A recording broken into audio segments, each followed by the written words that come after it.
2575 የመንግስት ሰራተኞች የቤቶች ልማት ፕሮጀክት መጠሪያው ነው። በአዲስ አበባ ከተማ አስተዳደር የሚገኙ የመንግስት ሰራተኞች በቤት ልማት ፕሮጀክት ዙሪያ በጋራ ለማልማት የሚያስችለው ስምምነት መጠሪያ።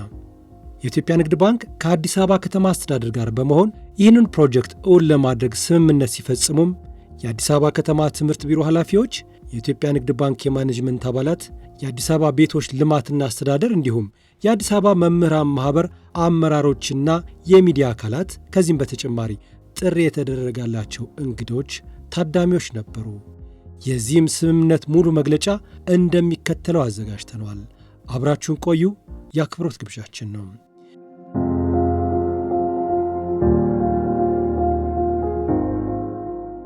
በኢትዮጵያ ንግድ ባንክ ዋና መስሪያ ቤት ግንቦት 16 2017 ዓ.ም ይኸው ስምምነት ከመፈጸሙ በፊትም የባንኩ የኮርፖሬት ኮሚኒኬሽን ዳይሬክተር አቶ አልሰን አልሰፋ ለእንግዶች እንኳን ደህና መጣችሁ መልእክት አስተላልፈዋል።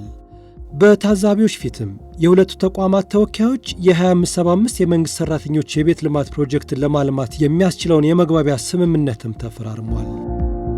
በኢትዮጵያ ንግድ ባንክ በኩል ፕሬዚዳንቱ አቶ አቤ ሳኖ ፊርማቸውን ሲያኖሩ የከተማ አስተዳደሩን በመወከል ደግሞ የቤቶች ልማት ቢሮ ኃላፊዋ ወይዘሮ ቅድስት ወልደ ሥላሴም ፊርማቸውን አኑረዋል።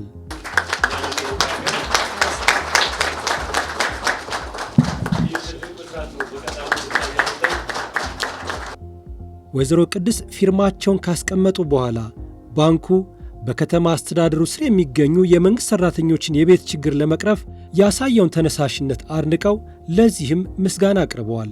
ስምምነቱ ከዚህ በፊት ከነበሩ ብድሮች በአይነቱ የተለየ መሆኑን በማብራራት የመንግሥት ሠራተኞችን ችግር ለመቅረፍ እንደ ከዚህ በፊቱ አሁንም ቀኙን አንስቶልናል። የኢትዮጵያ ንግድ ባንክን በዚህ አጋጣሚ እጅግ በጣም አመስገን እፈልጋለሁ። ከዚህ በፊት የቦንድ ብድር በጣም በከፍተኛ የብር መጠን እያበደረን ቤት ለሌላቸው ወገኖቻችን ቤት እየሰራን ስናስረክብ ነበረ። በዛ ልክ ደግሞ የወለድ መጠኑ የብድር መጠኑን ደግሞ እየከፈልን ነው የመጣ ነው። አሁን ግን እሱ አይደለም። አሁን ለየት የሚያደርገው ለመንግስት ሰራተኛው ቱ ዘ ስፔሲፊክ መንግስት ሰራተኛው 25 ከመቶ እንዲቆጥብና 75 ከመቶ ደግሞ ባንኩ ብድር ሰጥቶን ቤት መገንባት እንዲችል የሚያስችል ስምምነትን ነው የተስማማ ነው። ይሄ ብቻ ሳይሆን በዝቅተኛ የወለድ መጠን ለ20 ዓመት ከፍሎ የሚጨርሰውን ብድር ነው የተመቻቸልን። ለዚህም እጅግ በጣም ነው የምናመሰግነው። ሁሌም እንደምንለውና ሁሌም እንደምናውቀው የከተማችን አንዱ ችግር የቤት እጥረት ነው። ቤት ፈላጊውንና ቤትን ደግሞ ማገናኘት ይኖርብናል። ባለው የመንግስት በጀት ብቻ ቤት ገንብተን ለቤት ፈላጊ ማስተላለፍ እጅግ በጣም ከባድ ነው። ስለዚህ ያለው አማራጭ ሌሎች አማራጮችን ማየት ነው። ከነዚህም አማራጮች አንዱና ዋነኛው የኛም ደግሞ የጀርባ አጥንት የሆነው ቤቶች በስፋትና በብዛት እንዲገነቡ ከማስቻል አንጻር የኢትዮጵያ ንግድ ባንክ መሪ ሚናውን ስለተጫወተ አሁንም ከተማችንን ስማርት ከማድረግ አንጻር ለህዝቡ የሚመጥንን ቤት ከመስራት አንጻር ወይንም ደግሞ ለህብረተሰቡ የሚያስፈልገውን ቤት ከመስጠት አንጻር ከመስራት አንጻር ከኛ ጎን ቆሞ ነው ይህንን ብድር ያመቻቸልን። እጅግ በጣም ነው የምናመሰግነው። ወደ 41,000 የሚሆኑ የመንግስት ሰራተኞች አሉ የሚጠብቁ። ከዚህ ግን ግንባር ቀደሙን የሚወስደው ወይንም ቀድሞ የተደራጀው የአዲስ አበባ መምህራን ማህበር ወይንም ደግሞ መምህራኖች ናቸው ቀድመው የተደራጁት። ቅድሚያ እድሉን የሚያገኙ ይሆናል። ይህንን ብስራት በዚህ አጋጣሚ እንኳን ደስ አላችሁ ብዬ ማበሰር ፈልጋለሁ። አመሰግናለሁ። የኢትዮጵያ ንግድ ባንክ ፕሬዝዳንት አቶ አቤ ሳኖ በበኩላቸው የአዲስ አበባ ከተማ አስተዳደር የከተማዋን የቤቶች ችግር ለመፍታት የሚያስችለውን ሥራ ለመስራት እያደረገ ያለውን ጥረት አድንቀው የመንግሥት ሠራተኞችን የቤት ችግር መፍታት ዘርፈ ብዙ ጥቅም እንዳለው አብራርተዋል። ለከተማዋ የመንግሥት ሠራተኞች የሚሰጠው ብድር መነሻ በማድረግም ፕሮግራሙን በሌሎች አካባቢዎች ብሎም ለሌሎች የህብረተሰብ ክፍሎች ለማዳረስ ባንኩ ቁርጠኛ መሆኑን በመጠቆም የቤት ችግር ማቃለሉ በቀጥታ ቤት ለሚያገኙት ብቻ ሳይሆን ለሌሎችም የሚደርስ ነገር ነው። ይህም ፕሮግራም ግን አስፍተን ለሌሎችም ዜጎች ለማድረስ ነው እቅድ ያለን። በከተማ ውስጥ የሚኖሩ እንግዲህ ከ40 ሺህ በላይ ነዋሪዎች በተለይ በመንግስት ስራ ላይ የተሰማሩ እንዳሉ ይገመታል። እንግዲህ ይሄ አብዛኛው ቤት የለውም ተብሎ ነው ግምት ታሳቢ እየተወሰደ ያለው። በትንሹ እስከ 120 ቢሊዮን ብር ብድር ከኛ እንደሚያስፈልግ ገምተናል ለዚህ ሰራተኛ። ይህንን ለማቅረብ የኢትዮጵያ ንግድ ባንክ ተዘጋጅቷል እና ለዚህ ዋና መመዘኛው ቤት ፈላጊዎች ለቤት የሚሆን ለዚህ ለድርሻቸውን ለመወጣት 25% መቆጠብ ነው። ሌላው እንግዲህ መስተዳደሩ ደግ ሆኖ መሬት ማቅረብ ነው ያለበት። ሁለቱ ነገሮች ከተሳኩ የኢትዮጵያ ንግድ ባንክ ፋይናንሱን ለማቅረብ ዝግጁ ነው። ምናልባት ከኮንዶሚኒየም ቤት ማቅረብ ሂደት በተወሰነ ደረጃ የሚለይ ነገር ስላለው ይሄ ፕሮግራም የተሻለ ይሳካል የሚል እምነት አለን።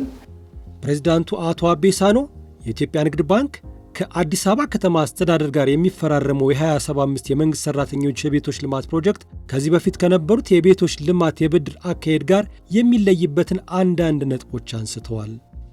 የኮንዶሚኒየም ቤት ልማት በዋናነት አስተዳደሩ ላይ ወደቀ ነው። ቤቱን የማስገንባት መከራው የሚያርፈው አስተዳደሩ ላይ ነው። በጣም አስቸጋሪ ነው ቤቶችን ማስገንባት በጣም ብዙ ፕሮጀክቶች ስለሆኑ ማለት ነው። አሁን ግን ቤቱን የማስገንባት ሬስፖንሲቢሊቲ የሚወድቀው ማህበራቱ ላይ ነው።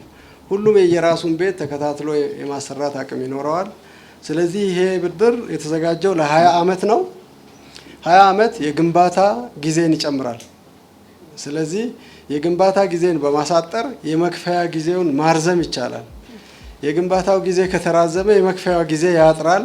ለመክፈልም ችግር ይሆናል ማለት ነው። ወደ ተበዳሪ፣ ወደ ኢንዲቪጁዋል፣ ወደ እያንዳንዱ የማህበርተኛው እዳው በሚተላለፍበት ጊዜ ችግር ይኖረዋል። ስለዚህ ብድሩ ልክ ከዚህ በፊት የኮንዶሚኒየም ቤቶችን በምንሰራበት መልክ ለከተማ አስተዳደሩ አበድረን በቦንድ መልክ ቤቶቹ ተሰርተው ከዛ በኋላ ወደ ነዋሪዎች እንደሚተላለፍ ሁሉ ይሄኛውም መጀመሪያ የሚሰጠው ብድር ለግንባታ ነው። ለግንባታ የሚሰጠው ለማህበራቱ ነው የሚሰጠው።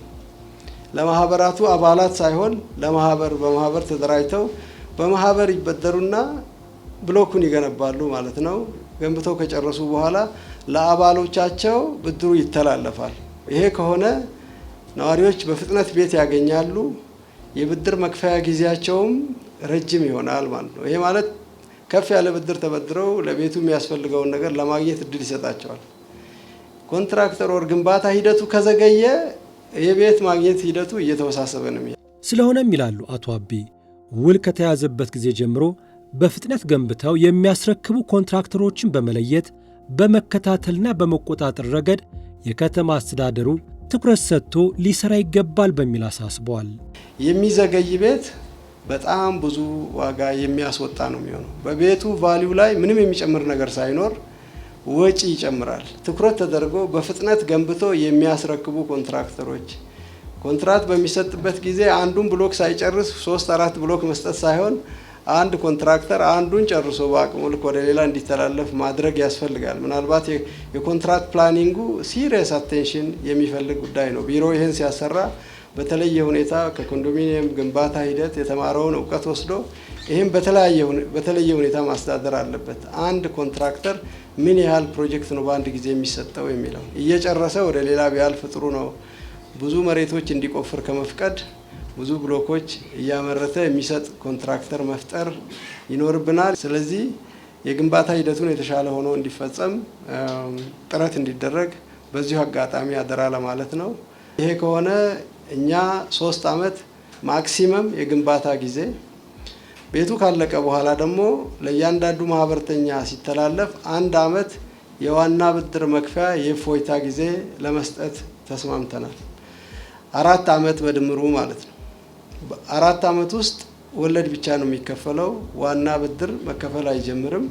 ወለድ ግን መከፈል የሚጀምረው መቁጠር የሚጀምረው ብድሩ የመጀመሪያ ቀን ከወጣበት ቀን ጀምሮ ነው። የኢትዮጵያ ንግድ ባንክ የራሱ የሆነ የብድር አለቃቀቅ የአሰራር መመሪያ እንዳለው ያብራሩት ፕሬዝዳንቱ የተፈረመው የብድር ስምምነት ከፍተኛ ወለድ በተጠቃሚዎች ላይ እንዳይጭን ታሳቢ ያደረገ ከመሆኑም በላይ የብድር አለቃቀቁ የግንባታ ስራ ሂደት ፍጥነትን መሰረት ያደረገ እንደሆነ ነው የገለጹት። ብድሩን ዲስፐርስ የምናደርገው ቤቱ ከተሰራ በኋላ ለተሰራው ልክ ክፍያ በሚፈጸምበት ልክ እንጂ ትልቅ ብድር አንድ አካውንት ውስጥ ገብቶ ስራ ሳይሰራ ወለድ የሚቆጥርበት አሰራር አንከተልም። ቤቶች በየማህበሩ ሲሰሩ ለየማህበሩ ቤት ብድር ይፈቀዳል። ከተፈቀደው ውስጥ ስራ ተሰርቶ የኮንስትራክሽኑ የፕሮግረስ ሰርቲፊኬት በሚቀርብበት ጊዜ ሰርቲፊኬቱን መሰረት ባደረገ ልክ ይለቀቃል ማለት ነው። ስለዚህ ወለድም አላስፈላጊ ወለድ በማህበሩ ላይ እንዳይጠራቀም ነው ሲስተሙን ዲዛይን ያደረግነው። አልቲሜትሊ ቤት ነዋሪው ወጪ ሳይበዛበት ቤት የሚያገኝበት ስርዓት እንዲሆን ነው የምንፈልገው። በመሆኑም ይህ የኢትዮጵያ ንግድ ባንክ በየደረጃው ለተደራጁ የመንግስት ሰራተኞች የሚለቀው የብድር መጠን የወለድ ምጣኔ ከዚህ በፊት ከነበሩት የብድር አይነቶችና ሁኔታዎች ጋር የተለየ እንደሆነ ጠቁሟል። በከተማ ውስጥ አሁን ለንግድ ብድር እንኳ እስከ 23% ደርሷል። ኢትዮጵያ ንግድ ባንክ ይህንን ብድር በ14% ብቻ ወለድ ለማቅረብ የተዘጋጀ መሆኑንም በዚሁ አጋጣሚ ማብሰር ፈልጋለሁ።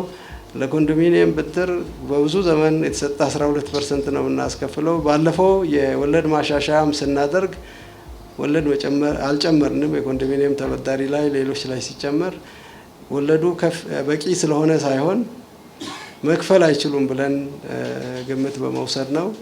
ወደፊት ግን ለሚሰሩት ግን ቢያንስ ባንኩ 14% ካላስከፈለ ወጪውን መሸፈን ስለማይችል የመጨረሻ ቦተሙን ነው። የረጅም ጊዜ ብድር ብዙ ጊዜ ወለዱ ከፍ ነው የሚለው፣ ግን የነዋሪዎች ስለሆነ ችግሩን ለመጋራት ኢትዮጵያ ንግድ ባንክም መቀነስ አለብኝ ብሎ በማሰብ ነው ዝቅ ያደረገው። ኦፕሬሽናሊ ለባንኩ ይህን ሁሉ ተበዳሪ መከታተል ብዙ ወጪ ይጨምራል። ብድሩም የረጅም ጊዜ ነው። ነገር ግን ለነዋሪው ይህን ተጨማሪ ወጪ መሸከም አለብን ብለን በማሰብ ነው። ስለዚህ ቤቱ ተሰርቶ ያን 25% ከእያንዳንዱ ማህበራት የሚቆጠብ ተገንብቶ 25% ኦፍ ፕሮጀክት መድረሱ ሲረጋገጥ ባንካችን የ75%ውን ድርሻ የቀረውን መልቀቅ ይጀምራል ማለት ነው። በተለያዩ ምክንያቶች አጠቃላይ የግንባታ ወጪው ጭማሪ ቢኖረውስ ሌላኛው ምላሽ የሚያስፈልገው ጥያቄ ነበር። ፕሬዝዳንቱ አቶ አቤሳኖም ለዚህ ምላሽ አላቸው።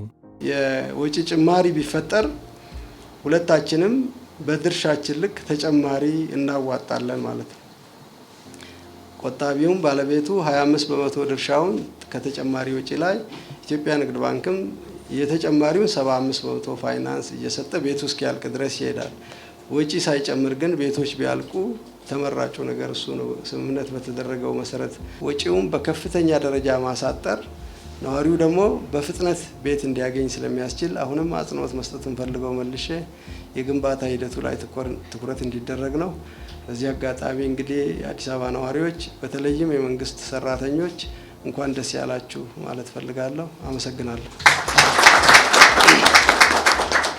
የአዲስ አበባ ከተማ አስተዳደር ትምህርት ቢሮ ኃላፊ ዶክተር ዘላለም ሙላቱ በበኩላቸው የከተማ አስተዳደሩ የመምህራኑን የቤቶች ችግር ለመፍታት ያልተቆጠበ ጥረት ሲያደርግ መቆየቱን ገልጸው በአዲስ አበባ ከተማ አስተዳደር ስር የሚገኙ መምህራን የቤት ባለቤት እንዲሆኑ በማህበር ተደራጅተው ሲጠብቁ መቆየታቸውን ገልጸዋል።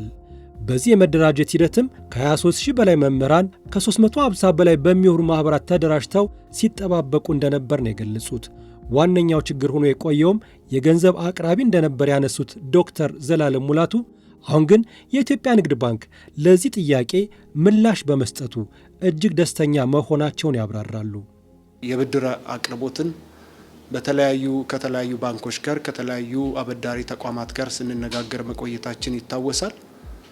እነሆ ዛሬ ይሄ ምላሽ አግኝቶ የኢትዮጵያ ንግድ ባንክ 2575 በሚል መርሃ ግብር ለሁሉም ሰራተኞች ለመንግስት ሰራተኞች ለማበደር ዛሬ ብስራት ሰምተናል፣ አይተናል፣ ተመልክተናልና ለዚህም እማኝ ሆነን የትምህርት መዋቅሩ አመራሮች፣ የመምህራን ማህበር ስራ አስፈጻሚ ኮሚቴዎች በተገኙበት የዛሬ መርሃ ግብር ተደርጓል። ይሄ ለመምህራን ለትምህርት አመራሩና ትምህርት ባለሙያዎች እጅግ በጣም ችግር ፈቺ ያለባቸውን ጭንቀትና ችግር የሚፈታ ለቀጣይ ተስፋ እንዲኖራቸው የሚያደርግ ትልቅ መርሃ ግብር ነውና ከተማ አስተዳደሩን የቤቶች ልማት ቢሮን እንዲሁም ደግሞ ብድሩን ያቀረበልንን የኢትዮጵያ ንግድ ባንክ በመምህራንና በትምህርት አመራሮች እንዲሁም በትምህርት ባለሙያዎች ስም እንድታመሰግኑልኝ እጠይቃለሁ። በጣም እናመሰግናለን። ቤት ለመምህሩ መኖሪያ ቤት ብቻ አይደለም፣ መስሪያው ስራውን የሚያከናውንበት ተቋሙም ጭምር ስለሆነ የመምህርን የቤት ፍላጎትና ጥያቄ መፍታት የትውልድን ጥያቄ መፍታት ካለባቸው ኢኮኖሚያዊና ማህበራዊ ችግር የሚያላቅቅ ትልቅ መፍትሄ ነውና መምህራን ባላቸው በአቅማቸው ልክ በተሰጣቸው እድል መሰረት ተጠቅመው ከ23000 በላይ ተደራጅተዋል። አሁንም በተለያየ አግባብ ይሄ ነገር እውን አይሆንም ብለው ያልተደራጁ መምህራኖችም ሊኖሩ ስለሚችሉ በዚሁ አጋጣሚ ያልተደራጁ መምህራኖች ካሉ በአግባቡ እንዲደራጁና ቶሎ በዚህ በብድር ስርዓት ውስጥ ገብተው የቤት ባለቤት እንዲሆኑ ጥሬን ማስተላለፍ እወዳለሁ። ይህን እድል በመረዳት ይህንን ያገኘነውን እድል በመጠቀም ወደ ተግባር መግባት ከሁላችንም የሚጠበቅ ተግባር ነው ማለት ነው። ሙያ ማህበሩ በቀጣይ የመምህራኖችን ግንዛቤ በማሳደግ ይህን እድል እንዳያጡ ተጠቃሚ ሆኖ ያለባቸውን የኢኮኖሚና ማህበራዊ ችግር እንዲቀርፉ በማድረግ ሂደት ውስጥ አሁንም ያለሰለሰ ጥረት ማድረግ እንዲችል በዚሁ አጋጣሚ ማሳሰብ እወዳለሁ። አደራም ጭምር ማስተላለፍ እፈልጋለሁ። በአጠቃላይ መምህራን፣ የትምህርት አመራርና ትምህርት ባለሙያዎች በድጋሚ እንኳን ደስ ያላችሁ ለማለት እወዳለሁ። የአዲስ አበባ መምህራን ማህበር ፕሬዝዳንት አቶ ድንቃለም ቶሎሳ በበኩላቸው ዛሬ የተፈረመው ስምምነት በተለይም በከተማው አስተዳደሩ ስር ለሚገኙ መምህራን ቅድሚያ መስጠቱ ሲጠበቅ የቆየና ለመምህራኑ ትልቅ ብስራት መሆኑን ነው የገለጹት። ዛሬ እንግዲህ ለአመታት ሲጠየቅ የነበረው መምህራኖቻችን በተለያየ መድረክ ሲያነሱ የነበሩት ጥያቄ ምላሽ ያገኘበት ከተማ አስተዳደሩ ለመምህራን ያለውን ውግንና ያሳየበት ትልቅ ዕለት ነው። በየትኛውም የብድር ሂደት ቁጠባ የብድር ሂደት መዋጮ ወይም ቅድመ ቁጠባ መሰረታዊ ነው ያሉት አቶ ድንቃለም ቶሎሳ አሁን ግን መምህር ሆኖ መገኘት እንደ አንድ መስፈርት መወሰዱ መምህራንን ያከበረ የከተማ አስተዳደሩም ሆነ መንግስት እንዲሁም የኢትዮጵያ ንግድ ባንክ ለዘርፉ የሰጠውን ትኩረትና አክብሮት የሚያሳይ እንደሆነ ነው የገለጹት። መምህርነት መስፈርት ሆኖ ነው ቁጠባ ውስጥ እንዲገቡ የተደረገው። መምህራን ራሳቸው ሙያ ውስጥ ብቻ መኖራቸው የመምህርነት ሙያ የመጀመሪያው መስፈርት ሆኖ ወደ መደራጀት ገብቷል። በዚህ ሂደት ውስጥ 23437 መምህራኖች በዚህ መደራጀት ሂደት ውስጥ ይካታሉ። በማህበር ሲታቀፉ ደግሞ 350 ማህበራት ይኖራሉ ማለት ነው። አጠቃላይ እነዚህ መምህራን በማህበር ተደራጅተው ያሉ መምህራን ናቸው ማለት ነው። በዚህ ወቅት ላይ ከዚህ በኋላ ያሉት ስራዎች የማደራጀት ስራዎች እንደ ማህበር እኛም ሚናችን የምንወጣበት ሂደት ይኖራል። ከተማ አስተዳደሩ ግን አሁንም ዛሬም በተረጋገጠልን ከመንግስት ሰራተኞች አሁንም ቅድሚያ የሚፈቀደው ለመምህራን ነው ተብሎ ነው የታወጀው። በዚህ አጋጣሚ ደግሜ ለማመስገን ወዳለሁ። መምህራን እንኳን ደስ አላችሁ። ትልቁ ጥያቄያችን ነው፣ ምላሽ ያገኘበት ዕለት ነው። ስለዚህ በዚህ ሂደት ውስጥ ያለን መምህራን በሙሉ ወደፊት እየሄድን ቁጠባችንን ግንባታውን በተቀመጠው አግባብ እንዲከናወን የራሳችንን ሚና እንጫወታለን። እኛም ግንቦት 16 2017 ዓ.ም በኢትዮጵያ ንግድ ባንክ የዋናው መስሪያ ቤት በመገኘት በከተማ አስተዳደሩ ስር የሚገኙ የመንግስት ሰራተኞችን የቤት ባለቤት ለማድረግ 2575 በሚል የተፈረመውን የስምምነት ፊርማ በሚመለከት ያሰናዳነው ዝግጅት በዚሁ ይጠናቀቃል። ቸርን ሰንብት።